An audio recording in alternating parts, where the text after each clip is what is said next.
السلام علیکم، امید ہے کہ تمام دوست صاحب آپ ٹھیک ٹھاک ہوں گے۔ اچھا، یہ جو دوبارہ لوٹ مار مختلف ویب سائٹ نے شروع کیا ہوا ہے، یہ قابل مذمت ہے اور ان کے اوپر ہم بات کرتے رہتے ہیں اور ہم بات کر بھی چکے ہیں۔ ابھی یہ جو کچھ گروپوں میں یعنی چل رہا ہے یا وہ لوگوں کو بتا رہے ہیں کہ آپ کو یہ ہونے والا ہے، وہ ہونے والا ہے، آپ امیر ہونے والے ہیں، اور کچھ لوگ آپ کو یعنی نگیٹیوٹی پھیلانے والے ملیں گے، ان کی باتوں میں نہیں آنا۔ تو مطلب کہ یہ جو ہم لوگوں کو بچا رہے ہیں یا کوئی اور بچا رہے ہیں تو ان کو وہ نگیٹیوٹی پھیلانے والے بولتے ہیں، اور جو لوگوں کو پھنسا رہے ہیں، جو لوگوں سے لوٹ رہے ہیں، جو لوگوں کو اپنی جمع پونجے سے محروم کرتے ہیں، وہ پازیٹیوٹی والے ہوتے ہیں۔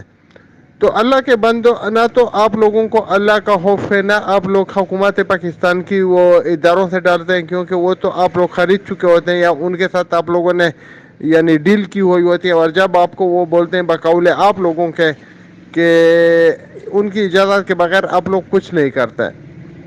تو کم از کم اللہ تو اس چیز کی اجازت نہیں دیتا نا۔ ایک دن اللہ نے آپ کو پکڑنا ہے اور اللہ ہی آپ سے اس کا بدلہ ضرور لے گا۔ آپ لوگوں نے دیکھا کہ جن لوگوں نے بھی اس طرح کے کام کیے ہوئے ہیں وہ کتنے تکلیف میں ہیں، وہ کتنے یعنی یہ اس کا شکار ہے، مشکلات کا شکار ہے۔ پیسہ ان کے پاس ہے، ٹھیک ہے، لیکن وہ پیسہ اپنا خرچ نہیں کر سکتے۔ میں بذات خود ایسے لوگوں کو جانتا ہوں کہ جو ابھی جھوٹ بول رہے ہیں کہ میرے اتنے پیسے پھنسے ہوئے ہیں، اتنے پیسے پھنسے ہوئے ہیں، لاکھوں میں بات کر رہے ہیں، لیکن وہ پیسے ان کو کہاں سے ملے ہیں؟ وہ ان کو لوگوں کے کمیشن سے ملے ہیں، لوگوں کو جو بونس انہوں نے کہے ہیں وہ ملے ہیں، لیکن ابھی وہ اپنے پیسے جو ان کو بونس میں ملے ہیں وہ سامنے نہیں لا سکتے، کیونکہ پھر لوگ اس کا گریبان پکڑ کے ان سے واپسی کا تقاضا کریں گے۔ تو اب بھی وہ وہی زندگی گزار رہے ہیں جس طرح پہلے گزار رہے ہیں، نہ تو وہ یعنی اپنا جو انہوں نے جائیداد بنایا ہوا ہے وہ کسی کو شو کر سکتے ہیں، ورنہ وہ گاڑی استعمال کر سکتے ہیں، کیونکہ کوئی بھی کدھر بھی ان کے اوپر حاضر ہو کے ان سے وہ واپس لے سکتا ہے اپنے پیسے کے بدلے میں۔ کسی کے گھر میں لڑائی جھگڑے شروع ہیں، کسی کی یعنی رشتہ داریاں ختم ہو گئے، کسی کو یعنی پتہ نہیں گولیاں ماری گئی، تو یہ سب جو ریزلٹ نکلا ہوا ہے ان ان لائیو ویب سائٹ کا اور جو ہم دیکھ رہے ہیں، تو آپ پھر بھی اگر اس میں کرتے ہیں تو آپ بھی اس میں برابر کے شریک ہیں، جتنے کے لوٹنے والے شریک ہیں اتنے اپنے آپ کو خود لوٹوانے والے بھی شریک ہیں۔ اور اسی لیے ہم لوگوں کو بتا رہے ہیں، ہم شعوری مہم چلا رہے ہیں، ہمارا اس میں کوئی 1 روپے کا بھی فائدہ نہیں ہے، بس ہمارا ایک چیز ہے کہ اللہ کے سامنے یعنی ہم کبھی یہ بتا سکیں گے کہ ہم کو کسی نے نہیں بتایا تھا، ہم لوٹ گئے تھے، ہمارے جو وہ پیسے تھے اس کے اوپر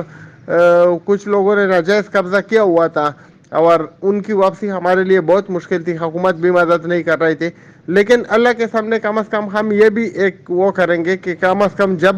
ہم لٹ گئے تو ہم نے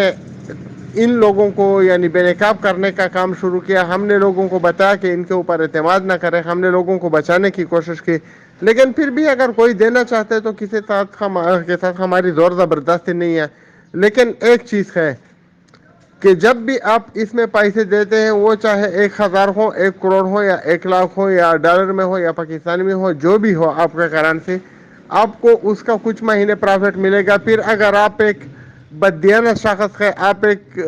غیر مہذب شخص ہے، آپ ایک ایسا آدمی ہے کہ جس کو دولت کے سوا کچھ بھی نظر نہیں آتا، تو پھر تو آپ اپنے رشتہ داروں کو، بھائی بہنوں کو اور آس پاس کے پڑوسیوں کو لٹوا سکتے ہیں، اور آپ کی جو اکاؤنٹ ہے اس میں پرافٹ بھی زیادہ آئے گا، بونس بھی زیادہ آئے گا، اور آپ اپنے پیسے تو پورے کر کے یعنی فار ایگزامپل جتنا آپ کریں گے تو اس میں 90% جمع کریں۔ اگر آپ 1 کروڑ کماتے ہیں تو مطلب کہ آپ نے یعنی اس میں آپ نے 10% اگر لیا ہے تو 1 کروڑ ہے، تو لوگوں کے آپ نے 9 کروڑ ڈبو دیے ہیں۔ اگر آپ 10 کروڑ کماتے ہیں تو تقریباً لوگوں کے آپ نے 1 ارب ڈبو دیے ہیں۔ تو اس طرح کا یہ ایک سلسلہ چل رہا ہے، اور لوگ یعنی کچھ تو بگار ہو رہے ہیں، اور کچھ لوگوں کے خوف سے، متاثرین کو خوف سے توبہ کر رہے ہیں کہ ہم نے دوبارہ ایک ہم نہیں کرنا، کچھ اللہ کے خوف سے کر رہا ہے، حکومت کے خوف سے کوئی بھی نہیں کر رہا، کیونکہ حکومت کہ جتنے بھی ادارے ہیں وہ لسی پی کے سو رہے ہیں، کسی کو پکڑ نہیں رہا ہے، ورنہ اگر 10-20 آدمیوں کو سزا دی جائے اور ان کو پکڑا جائے تو پھر یہ جو سلسلہ ہے مکرو یہ والا بند ہو جائے گا۔ پھر لوگ بولیں گے کہ اداروں میں کمپلین نہیں ہے یا اس طرح کی چیزیں ہیں، تو کچھ چیزیں کی ہوتی ہیں ان کی کمپلین کی ضرورت نہیں ہوتی ہے،